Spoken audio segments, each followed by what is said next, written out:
ओम सदगुरु प्रसाद अमृत आकाशवाणी। प्रेमी का क्वेश्चन है भगवान से।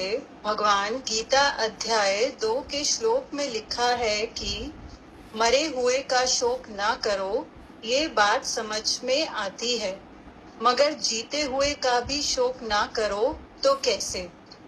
प्रेमी का सवाल है। क्लियर है क्वेश्चन? मैं दोबारा से रिपीट करती हूँ। प्रेमी ने पूछा है कि भगवान, गीता अध्याय 2 के श्लोक में लिखा है कि मरे हुए का शोक ना करो, ये बात समझ में आती है, मगर जीते हुए का भी शोक ना करो तो कैसे? भगवान, अभी तुम्हारा भाई जेल में जाता है, तू शोक करेगी ना? तो एक एक बात में हम शोक करते हैं। क्यों? किसी को बीमारी बड़ी आ गई, कोई जेल में चला गया, कोई भाग गया, कोई क्या क्या हुआ। राग वाले को तो हमको शोक होता है कि देखो क्या हो गया। तो वो बोलता है गीता में कि जीते हुए का भी शोक ना करो, मरे हुए का तो नहीं करो, वो तो एक ही दिन का शोक है। पर जो जीते हैं इतने सारे सगे वाले, उनका रोज शौक होता है। तो ऐसे हम क्यों समझें कि कुछ हुआ? जे समझेंगे तो दुखी होंगे नहीं, जे समझेंगे तो दुखी होंगे ना? नहीं ना? ऐसे भगवान पूछ रहे हैं। एक ही बात ये है गीता की कि हे अर्जुन, तुमको अशोक रहना है। शोक काहे को करना है? तू ही बता। अगर शोक करेंगे तो वो बातें वापस हो जाएंगी, इलाज ठीक हो जाएगा, जो भाग गया वो वापस आ जाएगा। तो बोलते हैं कि तू जो शोक करेगी तो किस किस बात के लिए? होने वाली बात होगी, ना होने वाली बात नहीं होगी। तो जो शोक करेगी वो कौन सा? मैं दोबारा से, हालांकि आंसर क्लियर था पर फिर भी मैं एक बारी दोबारा से रिपीट करती हूँ। प्रेमी का वही क्वेश्चन था कि शोक क्यों होता है हमको। तो भगवान उसके ऊपर क्या कह रहे हैं कि अभी तुम्हारा भाई जेल में जाता है तो तू शोक करेगी। तो एक एक बात में हम शोक करते हैं। क्यों? किसी को बीमारी बड़ी आ गई, कोई जेल में चला गया, कोई भाग गया, कोई क्या हुआ, कोई क्या हुआ। राग वाले को तो हमको शोक होता है। तो देखो क्या हो गया। तो वो गीता में बोलता है कि जीते हुए का भी शोक ना करो, मरे हुए का तो नहीं करो, वो तो एक ही दिन का शोक है। पर जो जीते हैं इतने सारे सगे वाले, उनका शोक रोज, उनका रोज शोक होता है। तो ऐसे हम क्यों समझें कुछ हुआ? ये समझेंगे तो दुखी होंगे। एक ही बात ये है गीता की कि हे अर्जुन, तुमको अशोक रहना है। शोक काहे का करना है? तू ही बता। अगर शोक करेंगे तो वो बातें वापस हो जाएंगी, इलाज ठीक हो जाएगा, जो भाग गया वो वापस आएगा। तो बोलते हैं कि तू जो शोक करेगी तो फिर किस किस बात के लिए? होने वाली बात होगी, ना होने वाली बात नहीं होगी। तो जो शोक करेगी वो कौन सा? इस पे ना मुझे एक हमारी वाणी में भी पीछे, मतलब एक बड़ी, हम लोगों ने पहले भी पढ़ी हुई है वो वाणी, बड़ी उसकी लाइन आप सब लोगों को याद भी होगी। इसी गीता की ही लाइन, वाणी की लाइन है ये कि हे अर्जुन, सब सत्य का अभाव करके बैठे हैं। हमें सत्य में रहना है और हम सारा दिन असत्य में ही बिताते हैं। ये वाणी की लाइन है ना कि हम सब सत्य का अभाव करके बैठे हुए हैं, जबकि हमको रहना किस में है? सारा दिन, सारा दिन हमको सत्य में बैठना है। लेकिन हम अपने आप से देखें कि हम, हमारे अंदर जो भी बात आती है, सामने जो भी सिचुएशन आई, लेकिन उसके रिवर्ट में जो भी हमारे अंदर बात आती है वो सच से जुड़ी हुई है कि असत से जुड़ी हुई है। तो हमें, अगर हम एक दिन भी अपनी चेकिंग करेंगे तो लगभग सारा दिन हमारी असत में ही बात होती है। मतलब जो भी हमारा रिएक्शन निकलता है वो असत का निकलता है। लेकिन यहाँ पे भगवान क्या, कौन सा भाव हमको रखने का कह रहे हैं? सत्य का भाव। शोक करने से मतलब है सारा दिन बस परेशानी, दुखी होते रहते हैं। ये वाणी में जो अभी आया कि हम किस बात का शोक करते हैं, मतलब सारा दिन हम किसी न किसी बात की परेशानी मोल लेके बैठे हुए हैं ना, कि कभी कुछ हो गया लाइफ में, कोई चला गया, कुछ भी हो गया, तो हम सारा दिन मतलब कितना एक स्ट्रेस में बिताते हैं, कितना टेंशन में बिताते हैं।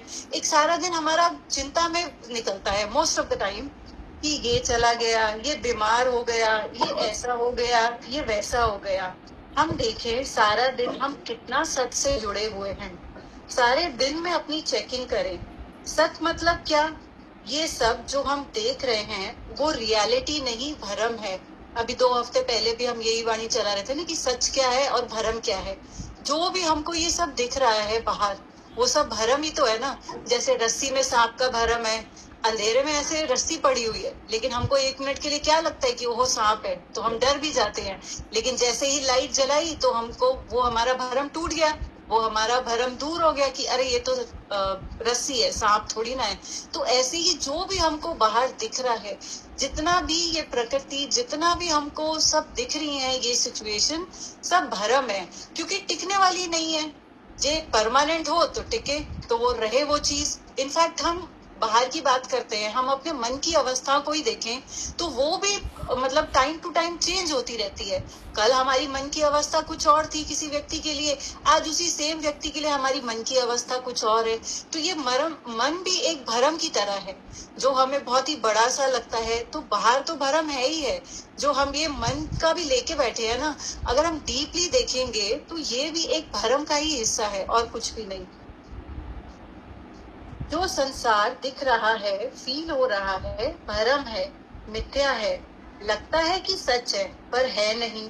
तो शोक किस बात का, जब सब कुछ जाने वाला है झूठ है, तो फिर किसका शोक करें? इसका मतलब अभी तक हमने अपने को सच से जोड़ा ही नहीं है।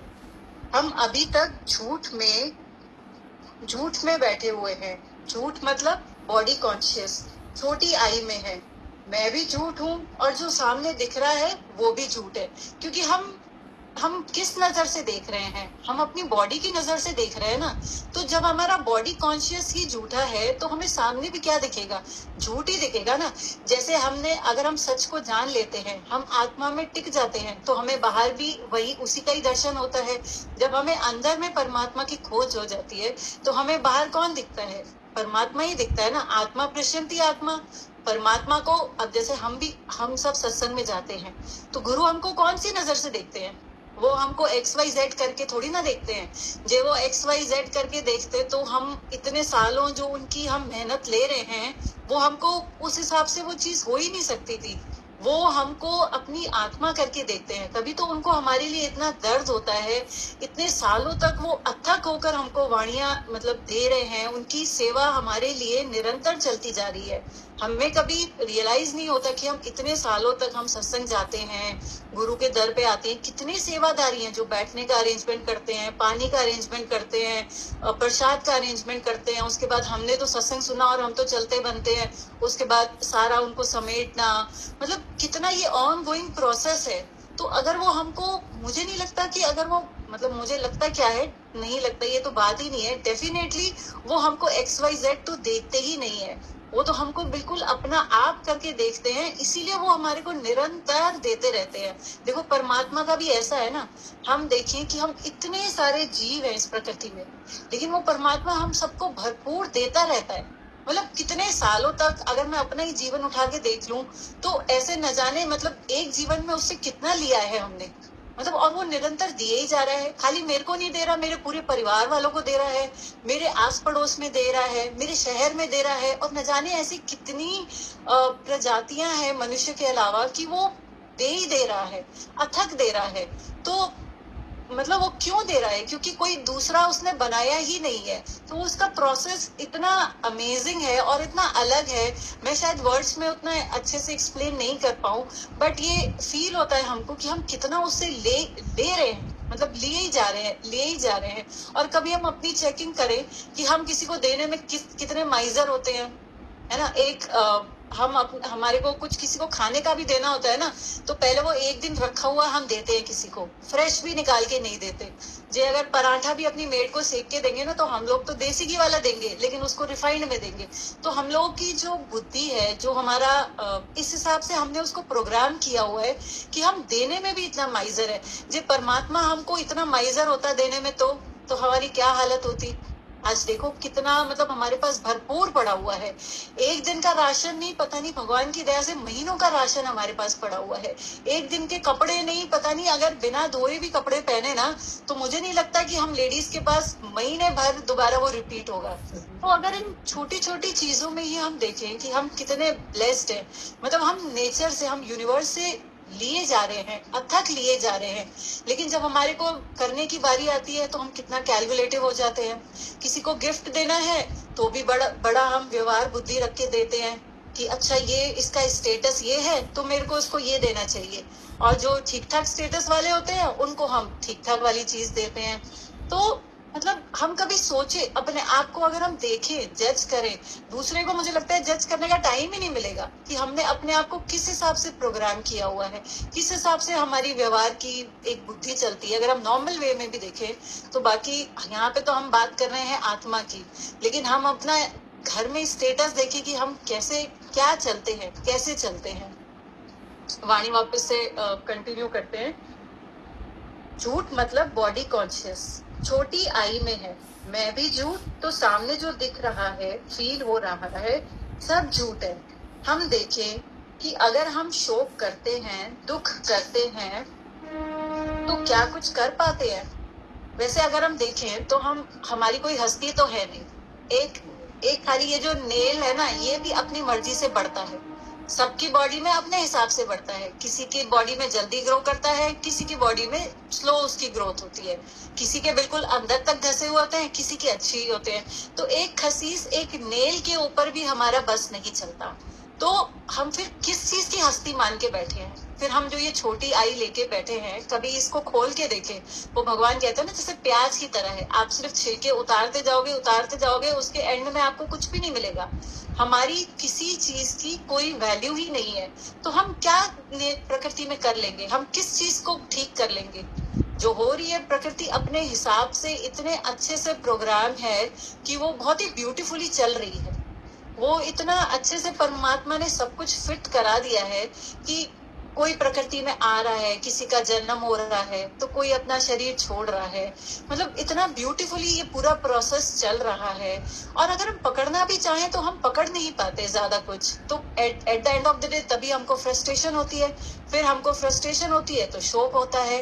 वही एक मतलब ये सारी बातें कनेक्टेड है ना। जब हम कुछ अपनी चला नहीं पाते तो हमको शोक होता है, या कोई हमारे से अपना वाला दूर चला जाता है, या कुछ हमने अपने लिए सेविंग्स करके रखी होती है वो चली जाती है, तो हमको शौक होता है कि इतने टाइम का जमा किया हुआ था वो चला गया, या XYZ जो भी बात आती है।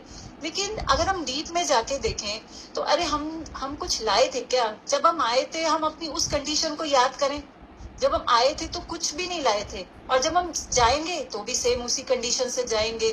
तो फिर जो हम लोगों ने बीच में इतना सारा जो प्रपंच इकट्ठा किया हुआ है, उसको देखें कि वो है क्या। इतना जो हमको परेशानी दे रहा है, सुकून तो दे नहीं रहा। मतलब सुकून तो मेरे ख्याल से वो देता नहीं है। ऑफकोर्स थोड़ा सा हमको कंफर्ट देता है, लेकिन सुकून तो नहीं देता। तो हम सिर्फ उतने थोड़े से कंफर्ट के लिए हम अपने आप को कितना स्ट्रेस में लेके बैठे हुए हैं। तो थोड़ा सा विचार करें कि ये बॉडी कॉन्शियस जब हम हटा के देखेंगे ना, अपने आप को हटा के देखेंगे, अरे परमात्मा ने मुझे लेकर आया है, ऐसे ही वो सबको लेकर आ रहा है। वो किसी के आने से, किसी जीव के आने से पहले वो उसके खाने का इंतजाम करके बैठा हुआ है, उसके कपड़ों का इंतजाम करके बैठा हुआ है, उसके रिश्तों का इंतजाम है, उसके घर का इंतजाम है। लेकिन फिर भी मुझे अपना दिमाग चलाना है, मुझे अपने आप को स्ट्रेस करना है, मुझे अपने आप को भारी करना है। तो फिर करते रहें। फिर भगवान ने रोका थोड़ी ना है, करो। हमारे हाथ में चॉइस दी हुई है ना, उसने हमें सोल्यूशन भी दिया हुआ है। लेकिन हमको हमेशा एक प्रॉब्लम का पार्ट रहना है, तो वो भी हमारी मर्जी है। अब हमारे घर में चाकू है, चाहिए तो उससे सब्जी काट ले, अपनी लाइफ को इजी बना ले, या चाहिए तो उससे किसी का गला काट ले, या अपने आप को हर्ट कर ले। वो तो हमारे ऊपर है ना। इतना तो परमात्मा ने विवेक हर किसी को दिया हुआ है ना। अब हमको चॉइस भी उतनी दी हुई है, फ्री विल दी है ना सबको परमात्मा ने। देखो वही एक चोर उसी चाकू से गलत इस्तेमाल करता है, वही एक शेफ है, उसी चाकू को यूज करके वो कितना अपना नाम कमाता है इस दुनिया में। बात तो खाली यूज करने की है ना, बात उस विवेक की है जो हमको रोज भगवान इस सत्संग में दे रहे हैं। तो बात है बस जागने की, बात है बस थोड़ा सा अपना विवेक खोलने की। कोई बहुत बड़ी बात भी नहीं है और बहुत बड़ी बात भी है। किसी को यही रास्ता तय करने में जन्मों जन्मों लग जाते हैं और वही कोई जल्दी समझ के अपना काम उतार के फटाफट से बैठ जाता है। वही हम देखे ना, स्टेशन गाड़ी में चढ़ते हैं, अब गाड़ी में बैठे हुए हैं लेकिन अपना बोझ अपने सर पे रखे हुए हैं, तो मर्जी है हमारी, रख के चले, क्या दिक्कत है इसमें, किसी को कोई प्रॉब्लम थोड़ी ना होगी। लेकिन अगर हम वही बोझ उतार के रख देते हैं तो हम इजी हो जाएंगे। गाड़ी तो उसी स्पीड से चलनी है, गाड़ी उसी तरीके से चलनी है, जिस स्टेशन पे उसको रुकना होगा गाड़ी रुकेगी, जिस स्पीड से चलनी है, जिस टाइम पे वो गाड़ी ने अपने स्टेशन पे पहुंचना है वो उसी टाइम से पहुंचेगा। अब हमारी मर्जी है कि हम उस जर्नी को बहुत हैवी होके पूरा करें या फिर लाइट होके पूरा कर सकते हैं। चॉइस तो है ना हमारे पास, और ज्ञान में इतना विवेक भी हमारा जागता है। हम कुछ चेंज तो कर नहीं पाते तो शोक क्यों करें। गीता में आता है ना कि हे अर्जुन, तू शोक क्यों करता है, अशोक रहना तेरा धर्म है। क्या धर्म है हमारा, आज से हम पक्का कर लें कि अशोक रहना मेरा धर्म है।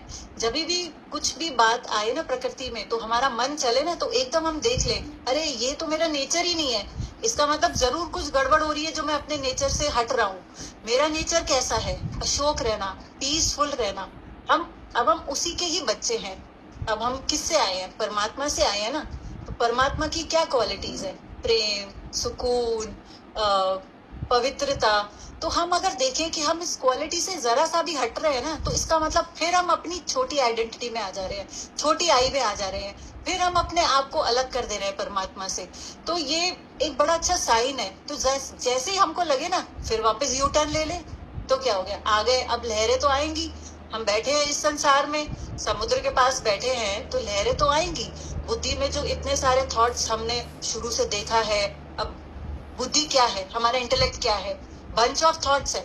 जो भी हम बचपन से देखते आए हैं, जो भी हमने देखा है, हमने जो एक्सपीरियंस कलेक्ट किया है, वो इस माइंड में सब स्टोर हो गए हैं। तो अब थॉट तो आएंगे, ऐसा नहीं है, कोई भी प्रकृति में बात होगी तो आएगी, बिल्कुल। मैं ये नहीं कम मैं मुझे लगता नहीं है कि ऐसा नहीं होगा कि वो चीज हमको छुएगी नहीं। लेकिन अगर वो सिर्फ आकर चली जाती है, तो मुझे लगता है कि हमारा पर्पस धीरे धीरे सॉल्व हो रहा है। तो आए भले, लेकिन जहां पे भी आए हम देखें उसमें ज्यादा नहीं अपने आप को बहने दे। ठीक है, आए थोड़ी देर का, अगर हमको कोई दुख भी हो रहा है, कुछ हो रहा है, थोड़ा रोने का भी मन कर रहा है, तो कोई प्रॉब्लम नहीं है, उसको भी सहज में लेके थोड़ा सा रो ले, लेकिन जल्दी से यू टर्न ले ले। ज्यादा टाइम उसमें अटके रह जाएंगे ना, तो फिर रास्ता बहुत लंबा हो जाएगा। जितना टाइम हम उधर वेस्ट करेंगे, उतना ही फिर हमारा ज्ञान, उतना ही टाइम। अब देखे ना, अगर हम किसी रास्ते पे बहुत आगे गलत चले जाते हैं, तो यू टर्न लेके आने में उतना ही हमको टाइम लगता है। कोई बात नहीं, गलती हो गई, टर्न हमने गलत ले लिया, फिर वापस सही रास्ता ले ले, तो कोई प्रॉब्लम नहीं है। लेकिन सही रास्ता लेते रहे टाइम टू टाइम। अशोक रहना तेरा धर्म है। हम सब ने गीता पढ़ी है, बस पढ़ी ही है, उसको समझी नहीं है, उसको अपने जीवन में उतारा नहीं है, हमने एक भी वचन लगाया नहीं है। अशोक कैसे रहेंगे जब तक ये बॉडी कॉन्शियस खत्म नहीं होगा। जब तक झूठ में रहेंगे, सुख दुख फील होता रहेगा, राग भी होगा, द्वेष भी होगा, इच्छा भी होगी। जब तक अपने को परमात्मा से दूर समझेंगे, तब तक बात नहीं बनेगी। जैसे कि एक बूंद का हम सब एग्जाम्पल देखते हैं ना, कि बूंद कहाँ से आई, सागर से ही है ना। बूंद किसका अस्तित्व है, सागर का ही अस्तित्व है ना। लेकिन अगर वो अपने आप को सागर से दूर समझे, अलग समझे, तो क्या ही है उसकी हस्ती। लेकिन वही अगर वो बूंद सागर में समा जाती है, तो देखो कैसे विशाल हो गई। उसने अपनी हद छोड़ी, बूंद ने अपनी हद छोड़ी, और वो बेहद हो गई, वो बेहद का ही स्वरूप हो गई। तो हम सब भी ऐसे ही हैं, हम सब उसी परमात्मा से आए हैं, हम सब उसी का ही अंश है। हम अपने आप को उससे दूर क्यों मानते हैं, सिर्फ एक ये भरम का एक पर्दा है। जी, हम उसको हटाते जाएंगे ना, तो हम देखेंगे कि और कुछ है ही नहीं। जी, मैं मन भी नहीं हूँ, मैं बुद्धि भी नहीं हूँ, मैं शरीर भी नहीं हूँ, तो एंड में क्या बचता है, क्या बचता है, सिर्फ आत्मा ही बचती है ना। और वो आत्मा क्या है, उसी परमात्मा का ही अंश है। जैसे बूंद क्या है, सागर का ही अंश है ना। तो इसी तरीके से जैसे कि एक बूंद, बूंद कहाँ से आई? सागर से। जब वो सागर से मिलती है तो देखो कि वो सागर का ही रूप हो जाती है। विशाल से मिलके विशाल स्वरूप हो गई। बूंद कोई अलग नहीं सागर से। जब तक अपनी छोटी आई को खत्म किया तो अपने स्वरूप में मिल गई, अपने स्वरूप में खो गई।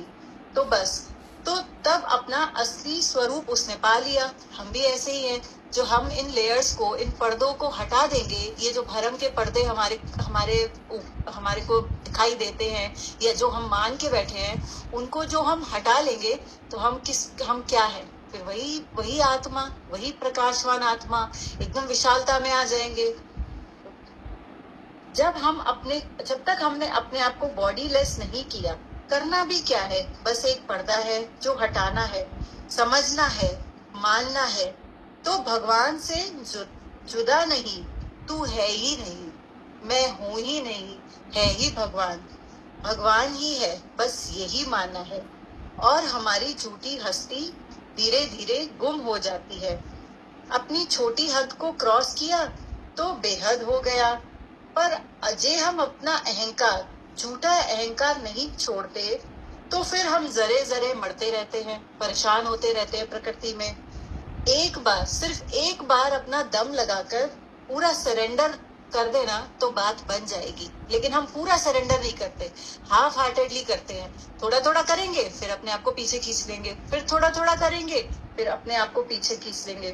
तो वही है कि पूरा बी नथिंग होना है। किसका शोक करें? जो होना है वो हो के रहेगा, हम सबको पता है। अरे हम अपने आप को देखें, जब हम अपनी किसी चीज पे, जैसे कि मैंने ऊपर बात करी कि हमारा अपने ऊपर कोई कंट्रोल नहीं है, तो हम कुछ बाहर कैसे कंट्रोल कर सकते हैं?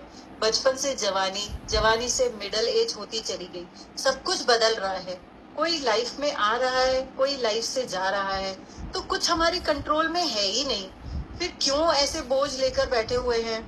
देखो, आज बड़ी किस्मत से हमको गुरु मिल गए जीवन में। बहुत ही एक विरला चांस वाली बात होती है ये, कि जहाँ पे हमको गुरु मिल जाते हैं, गुरु प्रकट हो जाते हैं। पता नहीं हमारी तो कोई ऐसी इतनी कोई सामर्थ्य नहीं है कि गुरु के लिए हम भागे। मुझे लगता है कि कभी परमात्मा को कोई करुणा का भाव आता होगा जो हमको वो गुरु से मिला देता है। तो ये बहुत बड़ी बात है। गुरु आए हैं जीवन में, पता नहीं कौन सी कृपा से आए हैं, तो कोई बहुत बड़ी उसकी ब्लेसिंग है जो हमको वो गुरु मिल गया है, गुरु आ गए हैं जीवन में। बहुत बड़ी भाग्य वाली बात होती है। देखो, भगवान तो हमेशा से ही है ना, हमेशा से ही है, आदि है, अनंत है। लेकिन उसका पता कौन बताता है हमको? गुरु बताता है। तभी वो बड़ा फेमस एक दोहा है ना, गुरु गोविंद दाऊ खड़े, काके लागू पाए, बलिहारी गुरु आपने गोविंद दियो बताए। देखो, परमात्मा शुरू से ही है। हम नहीं थे, वो तभी भी था। हम नहीं होंगे, वो रहेगा ही रहेगा। परमात्मा के सिवाय कुछ है नहीं। लेकिन उसका रास्ता कौन बता रहा है? मुझे तो नहीं पता, मेरे को तो रास्ता पता ही नहीं है। तो उसका रास्ता हमको गुरु बताता है, वो लाइट हमको गुरु दिखाता है, वो रोशनी हमको गुरु दिखाता है, वो रास्ता हमको गुरु दिखाता है। तो गुरु के तो जितने हम, मतलब शुक्राने, तो मुझे लगता नहीं हमारी जबान में इतनी ताकत है कि हम उसका उस लेवल पे जाके शुक्राना कर पाए। मुझे लगता है कि हम अगर थोड़ा सा भी अपने आप को जगा पाए ना, थोड़ा सा भी हम इस प्रोसेस में अपने आप को धीरे धीरे करके ही ला पाए ना, हमारी थोड़ी सी ज्ञान की जर्नी अगर शुरू भी हो जाती है ना, तो भी बहुत बड़ी बात है। तो भी बहुत बड़ी बात है। पता नहीं कौन सी करामात हुई है जो हम सबको ये वाणियां मिल रही हैं, जो हम सब इस ज्ञान की चर्चा कर पा रहे हैं। हमें इस चीज की अभी उतनी कीमत नहीं है, बट अगर हम देखें ना, तो ये बहुत बहुत बड़ी कीमती वाली चीज है। हमें जीवन में गुरु आते हैं तो वो हमको भगवान से जोड़ने का बीड़ा उठाते हैं, है ना। कौन उठा के बैठता है ये बीड़ा? एक परमात्मा ही उठा के बैठता है, और कोई है? कोई ज्यादा से ज्यादा आपको क्या दे देगा? सोना दे देगा, चांदी दे देगा, थोड़ा बहुत। लेकिन उसके बदले में भी कितना कुछ लेगा। आप ये देखो, एक कोई हमको रोटी खिला, आज हम शादी करके आए, हम इधर खाना खाते हैं, तो बदले में हमको भी अपनी सर्विस यहाँ पे देनी पड़ती है ना, एक तरीके से। आप एक महीना काम नहीं कर रहे, सॉरी, मतलब थोड़ा मैं ऐसे ब्लंट होके बात कर रही हूँ, लेकिन अगर हम एक महीना लेडीज घर का काम नहीं करें तो उनको, मतलब कोई पूछे नहीं। हस्बैंड, मतलब कि वो भले मतलब सब ऐसे ही हैं, वो भी जो हमको अपना वो नहीं दे तो हम भी उनको प्यार मतलब प्यार नहीं करें, तो it's like give and take. कहने का मतलब ये है कि सिर्फ एक गुरु ही ऐसा है जो हमको इतनी बड़ी चीज दे रहा है। तो बहुत बड़ी चीज हमको ये मिल रही है कि जो गुरु है जो हमको परमात्मा तक पहुंचाता है, तो हम इसकी कीमत करें और हम इसकी वैल्यू करें। आई थिंक टाइम हो रहा है, मैं ऑलरेडी टाइम से ज्यादा बोल गई हूँ। तो नहीं, बहुत बहुत सही चला, इतना चलना चाहिए था क्योंकि फ्लो था थॉट का। कई बार टाइम की लिमिटेशन नहीं होती है, जो हम कन्वे करना चाह रहे हैं, जो भगवान वाणी में दे रहे हैं, उन लोगों तक पहुंचे। तो फ्लो वही था, बहुत अच्छा था। आज का सारा ही भाव बहुत अच्छा है। हाँ जी, कौन बोलेंगे? थोड़ा बहुत क्लियर था सारी वाणी आज। हाँ चेष्टा, आप बता रहे हैं कुछ?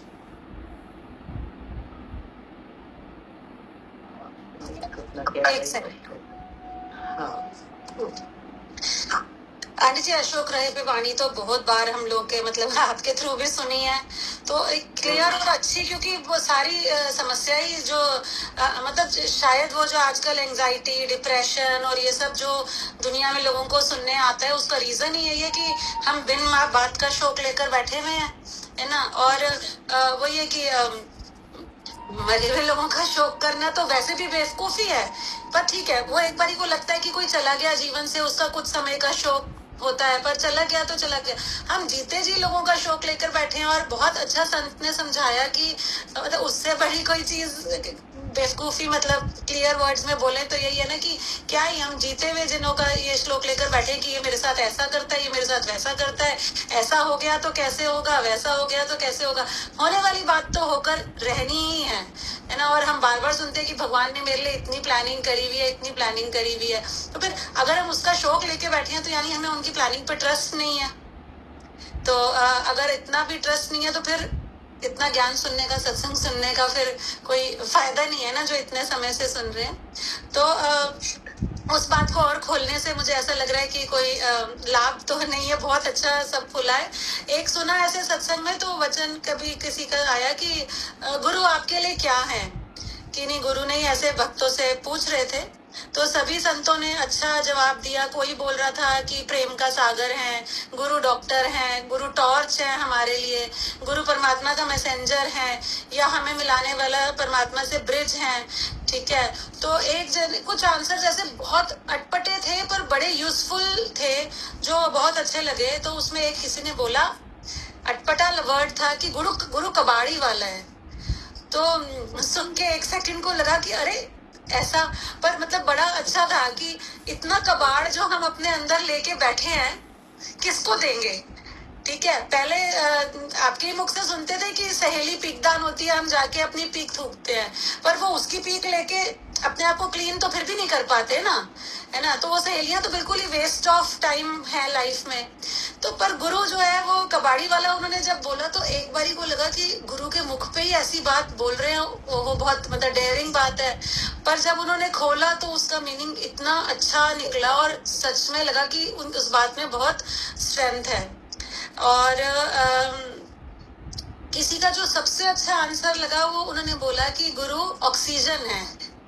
तो वो बात इतनी मतलब पावरफुल और वो यूजफुल लगी कि सच में ऑक्सीजन है। मतलब डॉक्टर की दवाई के बिना एक बारी को फिर भी थोड़ा रेस्ट करेंगे, ठीक हो जाएंगे, और खाना नहीं खाएंगे तो भी चल जाएंगे, बहुत समय तक कुछ ना कुछ मिल जाएगा, कोई इलाज हो जाएगा। पर अगर ऑक्सीजन नहीं लेंगे तो एक सेकंड भी अगला क्षण हम नहीं जी पाएंगे। तो आज हमारी ये स्थिति होनी चाहिए, हो गई है तो बहुत अच्छी बात है, और अगर नहीं है तो हमें इस पे वर्क करना है कि हमें गुरु और गुरु के ज्ञान की इतनी आवश्यकता हो कि एक पल के लिए भी ऑक्सीजन हम एक सांस में भी ना लें तो जीवन खत्म हो जाता है। तो हमें हर पल हर क्षण इस ऑक्सीजन के सहारे ही, और वो गुरु क्या मतलब गुरु की जो वाणी, गुरु के जो वचन है जो हर मुख से मिल रहे हैं, कोई भी संत वाणी पढ़े तो वो तो गुरु के ही वचन हमें मतलब मिल रहे हैं ना। नाम रूप और शरीर रूप में हम ना देखें तो उन वचनों को इतना ज्यादा उस पे मतलब डिपेंडेंसी बनानी है तो गुरु वचनों पे बनाए, गुरु ज्ञान पे बनाए, और इस रूप में बनाए कि वो ऑक्सीजन बन जाए हमारे लिए। उनके बिना हमारा एक पल एक क्षण भी आगे ना निकले। हरि बहुत अच्छा एडिशन रहा चेष्टा संत के वचनों से कि गुरु क्या है ना। जैसे इन्होंने कबाड़ी वाला बोला, तो भगवान तो खुद ही अपने को कहते थे कि मैं तो वो म्यूनिसिपैलिटी का कूड़ा खाऊं, जहाँ सारे बड़े सारे एरिया का कूड़ा एक जगह इकट्ठा कर देते हैं। जैसे है ना इसी ब्लॉक में हमारे पीछे तो सारा इकट्ठा वहां डाल देते हैं। तो क्यों भगवान ने ऐसे कहा कि हम अनंत जन्मों का जो कचरा लेके बैठे हैं उसे कौन ले सकता है? पूरे मोहल्ले का कचरा कहाँ डाल सकते हैं? म्यूनिसिपैलिटी के बड़े कूड़ेदान में तो डाल सकते हैं, छोटी मोटी जगह में तो आएगा नहीं पूरे ब्लॉक का कचरा। तो देखो गुरु की कितनी महानता है, कितनी जरूरत है, कितनी वैल्यू है। हम ये समझो, हम टके टके की चीजों की वैल्यू करते हैं। आज अगर हम गुरु और गुरु के ज्ञान की वैल्यू करें, तो जैसे बोला ना कि शोक करना तेरा धर्म नहीं है, तो वाकई हम अशोक हो जाए। हम अशोक क्यों नहीं हो पा रहे? क्योंकि जिस चीज की मैं वैल्यू करनी चाहिए हम उसकी वैल्यू नहीं कर पा रहे। तो बहुत अच्छा खोला इस पॉइंट को। और एक भाव आ रहा है कि ऐसा नहीं है कि कोई वाणी, बल्कि मैं तो इस बात को कह रही हूँ कि एक ही वाणी को रिपीट अलग अलग मुख से करो, क्योंकि एक ही वाणी जब कोई दूसरा मुख बोलता है तो इतनी फ्रेश लगती है। मुझे तो आज इतना रस आ रहा था कि वाकई ही जैसे हमारे जीवन की पहेली खुल रही है। क्या है हमारे जीवन की जो गांठ है, वो है क्या? एक ही तो गांठ है कि हम क्या इकट्ठा कर रहे हैं। वो चला गया, वो बीमार हो गया, उसका लुट गया, ये हो गया, वो तो ये इनके शौक लेके बैठे हम ये इकट्ठा कर रहे हैं ना। और ये सब क्या है? ये सब गांठें। इतना कुंठित हो जाता है हमारा मन, नेगेटिव सोच सोच के इतना हम भारी हो जाते हैं। तो गुरु क्या कह रहे हैं? तू अशोक रह। पर हम अशोक क्यों नहीं रह पाते? बीच में आया था वाणी में बड़े हल्के से कि हम दुनिया भर पे भरोसा कर लेते हैं और अपने पे भी भरोसा करते हैं, मैं ये कर लूंगा, मैं वो संभाल लूंगा। लेकिन कभी हमने भगवान पे इतना भरोसा किया है? जैसे संत ने भी बोला, कनिका संत ने, कि वो दुनिया में हमारे आने से पहले हमारे सारे इंतजाम करके रखता है। कौन कौन से मेरे रिश्ते होंगे, क्या मेरे कपड़े होंगे, नहीं, माँ बना के रखती सब। बच्चा क्या पहनेगा, माँ के स्तन में दूध भी आ जाता है। तो किस चीज की हमने चिंता की थी जब हम दुनिया में आए? हम तब तो हम कितने लाचार थे, और आज हम किस किस की चिंता लेके बैठे हैं। तो वाणी जो चली, अशोक रहना तेरा धर्म है, इस वाणी का जो मेन सार है वो ये है। गीता में भी भगवान ने यही कहा, अशोक रहना तेरा धर्म। वो दूसरे अध्याय में, वो संस्कृत में शायद कौन सा श्लोक है, 7वां है कि 7वां है, ना सतो विद्यते भावो ना भावो विद्यते सता। आपने जो बोला संत ने वाणी पढ़ते हुए कि हम असत का तो भाव करके बैठे हैं, मैं बॉडी हूँ, ये मेरे घर वाले, और सत का हमने अभाव कर दिया है। सत एकमात्र क्या है? आत्मा कहो या गुरु कहो, या गुरु का ज्ञान भी कह सकते हैं। अगर जिसको आत्मा नहीं समझ में आती, तो बार बार जब ज्ञान ये कहता है कि तुम सत का भाव करो, और वाणी में गुरु तो कहेगा कि सत मीन्स आत्मा, क्योंकि वो जो आत्मा परमात्मा का अंश है, तो वो जो परमात्मा है एकमात्र वही तो सत है। आज सत जुगात सत है भी सत, होसी भी सत, है ना? नानक जी ने कहा इस बात को। तो अगर हम इस बात को पकड़ लें कि एकमात्र सत परमात्मा है, तो हमारी स्थिति उसमें हो सकती है। लेकिन अगर हम उस परमात्मा को नहीं पकड़ सकते, जैसे कहते हैं निराकार को पकड़ना इतना आसान नहीं होता, तो गुरु तो साकार रूप में, वही परमात्मा ही तो गुरु रूप में हमारे सामने प्रकट हुए हमारा उद्धार करने के लिए। फिर उसके बाद कभी कभी क्या होता है कि देह से किसी किसी की बॉडी में गुरु शरीर लेके आता है परमात्मा जो है, तो इतनी श्रद्धा नहीं बन पाती। उसको भी छोड़ो। एक बात बताओ, आज इतने वचन चले, आप सब जो भी लोग सुन रहे, इतने वचन चले, एक भी वचन ऐसा मुझे बता दो जिसमें आपकी श्रद्धा ना हो। सारे वचन सत्य पे आधारित होते हैं। गुरु के वचन जो होते हैं, गुरु का ज्ञान, और वो हमारे कल्याण के हेतु होते हैं। तो अगर आज हम अपना कल्याण करना चाहते हैं, तो कम से कम हम इस सत्य का तो भाव कर लें। सत्य वचन कह तो देते हैं, गुरु ने बोला ना, सत्य वचन करो। लेकिन इस चीज को हम जीवन में इतना बढ़ाएं, इतना बढ़े। ये मैं उनके लिए बात कह रही हूँ, ये प्रैक्टिकल बात है कि आत्मा पकड़ में नहीं आती, परमात्मा पकड़ में नहीं आता। कभी कभी गुरु से भी श्रद्धा ऐसे हो जाती है, डगमगा जाती है। लेकिन व्हाट अबाउट गुरु का ज्ञान? गुरु के ज्ञान में जरा भी कोई आप इतनी सी बात बता के मुझे दिखा नहीं। सोले यानी सोना है गुरु का ज्ञान, जो खालिस खरा सोना। 24 कैरेट है। तो सत का भाव, इस पे थोड़ा भाव आया इधर से कि सत का भाव कैसे कर। असत का तो सबको पता, हम करके बैठे हैं, शोक लेके बैठे हैं, इसका शोक उसका शोक। अब जब गीता भी कह रही है, भगवान श्री कृष्ण ने भी कहा, वाणी में भी आया कि अशोक रहना तेरा धर्म, तो कैसे अशोक रहेंगे? कोई तो सहारा चाहिए हमारे को अशोक रहने के लिए। अपने आप से अशोक रहना भी आसान नहीं है। जैसे आपने कनिका संत ने भी बोला कि फिर कोई ना कोई बात हमें पकड़ ही लेती है आकर के, हम कितना भी अभ्यास करते हैं। तो कैसे करेंगे? श्रद्धा को बढ़ाते चले।